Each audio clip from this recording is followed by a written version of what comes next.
Hi everyone, I'm Pat, and today I'm going to be talking about the Season 3 premiere of Arrow, titled The Calm. So, there's going to be spoilers in this review, so if you haven't seen the episode yet, you should probably leave now because I'm going to be talking about one of the biggest spoilers right off the bat. So, 1, 2, 3, I hope if you haven't seen the episode, you're gone, and if you're still here, I hope you've seen the episode. So, getting into Season 3 of Arrow. I was excited because I enjoyed Season 1 and 2 a lot. I enjoyed Season 1 probably a little bit more than Season 2, but I enjoyed Season 2 enough to really be looking forward to where the story was going this year.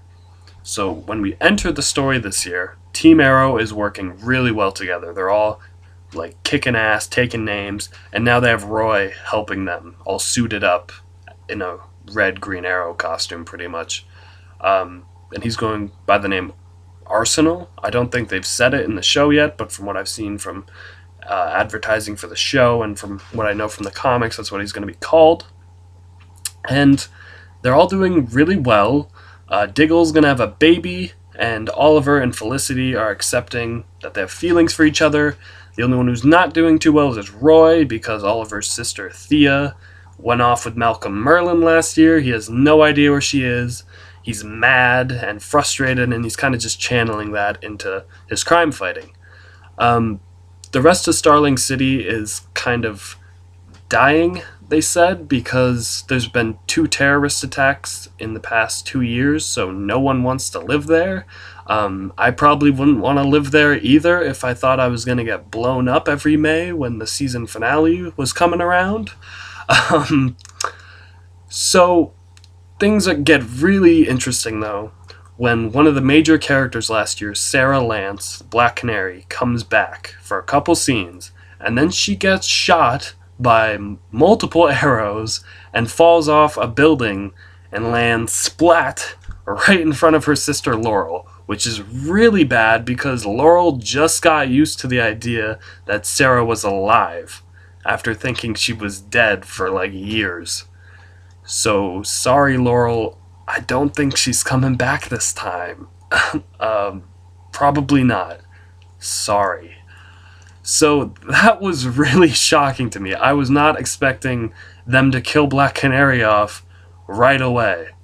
Or at all. Because when the show first started, I thought Laurel was going to be Black Canary. Because I know from the comics that Black Canary's name is like Dinah Laurel Lance. So I thought, Laurel Lance, okay, she's going to be Black Canary. And I think they had a couple little, references to the fact that maybe she could be in, like, Season 1. But then Season 2 came, and Sarah showed up as Black Canary, like, full-on black leather, blonde hair, kicking ass. And I was like, okay, she's Black Canary. I'm okay with that. So I guess Laurel will be her own character. So, now that Sarah has mysteriously died, I'm pretty sure Laurel's gonna, pick up the mantle. And she will end up being Black Canary at some point. Probably. Most definitely, I think that's gonna happen. Now the big question is, who killed Sarah? There's a couple options, You could say, because it was with a bow and arrow. And I'm pretty sure it wasn't Oliver. That'd be a twist, though. Big twist, but no, that'd be stupid. Malcolm Merlin, I guess, he's the Dark Archer. He could have killed her. I don't see motive, though. I don't even know if he really knows much about Sarah, because he wasn't really involved last year that much with anything going on, although he does share a background in the League of Assassins that Sarah also has a history with, so maybe, I don't think it's him. And, I mean, some people could say, well, maybe it's Thea Queen, since Malcolm Merlin took her in, maybe he's trained her up to be an assassin and now she killed Sarah. Still don't see it. I think it was probably the League of Assassins, because I know the main bad guy this year, from what I've heard, is going to be Ra's al Ghul, Rage al Ghul. I've heard it pronounced different ways depending on what I'm watching. The cartoon said Rage, and the Batman Nolan movie said Roz. So I'm going to call him Roz. I'm sorry in advance if you have a problem with that. Too bad. I'm going to call him Roz, just for simplicity.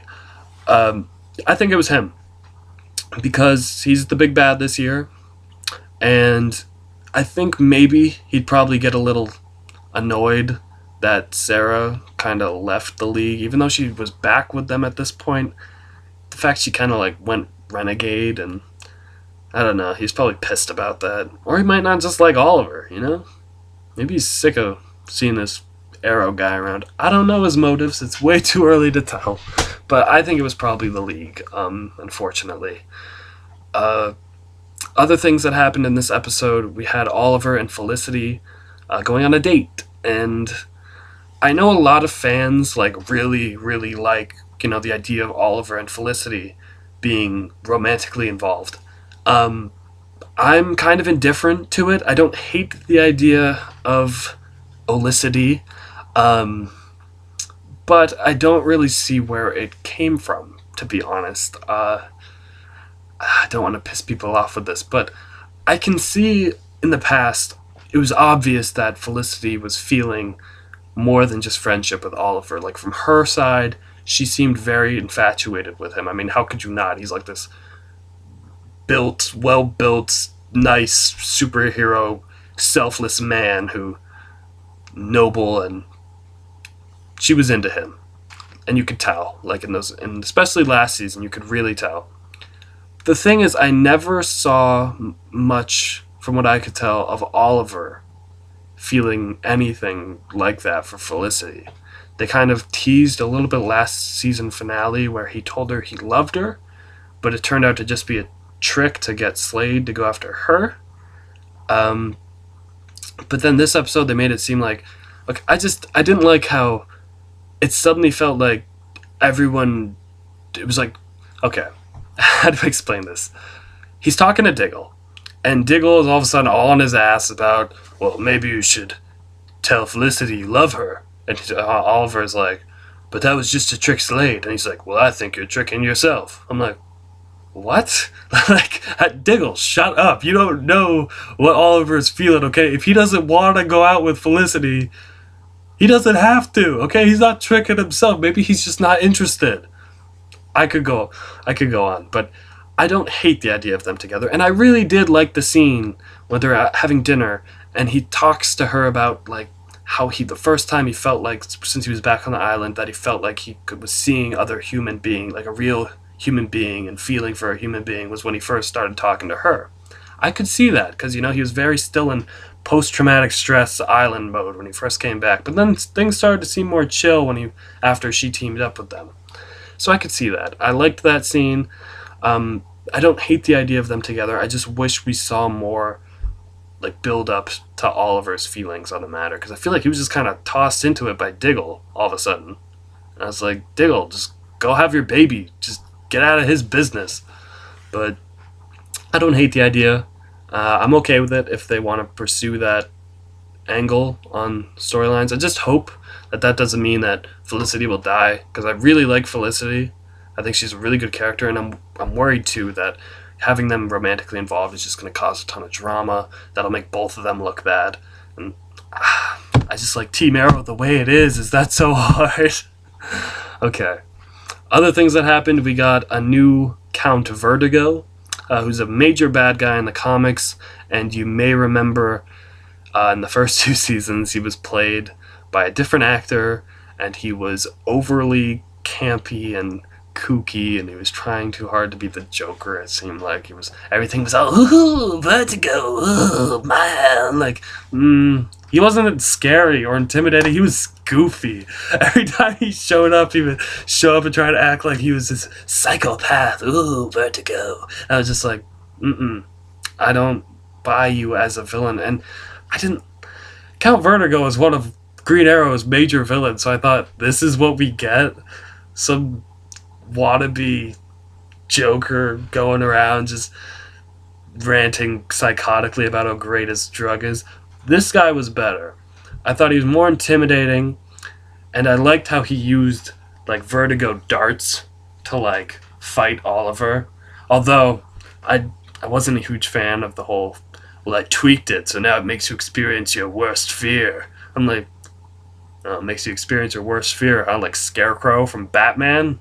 Like, we don't have enough Batman comparisons with this show already? I mean, Little things, just tiny complaints like that. Nothing major. Overall, it was a really good premiere, and it gets me pumped for... Oh, I forgot to mention, Superman was in this. Well, not Superman, but Brandon Ruth. I'm terrible with names. Brandon Routh, I'm going to call him, from Superman Returns, a movie I really don't like, but I thought he was an okay Superman. He's Ray Palmer, who's from DC Comics, and he seems to be kind of like a foil to Oliver as far as Felicity goes. He seems to be kind of the other part of a possible triangle. And I thought he was funny. He was very arrogant, and I loved his speech. I'd totally vote for him to run the company after that speech. Plus, he wants to rename the city Star City instead of Starling City. And Star City, of course, is what the city Green Arrow protects in the comics, is called in the comics. I don't know why they changed it on the show, but that's always kind of been like, every time I hear it on the show, I'm like, why did you change it? But now he wants to change it, so who knows? Maybe we'll get that. Anywho, now that little PS is over, it was a good episode, a good premiere, and I'm excited to see where we're going next. I really want to see what happens next week, because I want to find out who the heck shot Black Canary and killed her. Alright, so have a great week. Subscribe. Like this if you'd like to. And, yeah. See you around.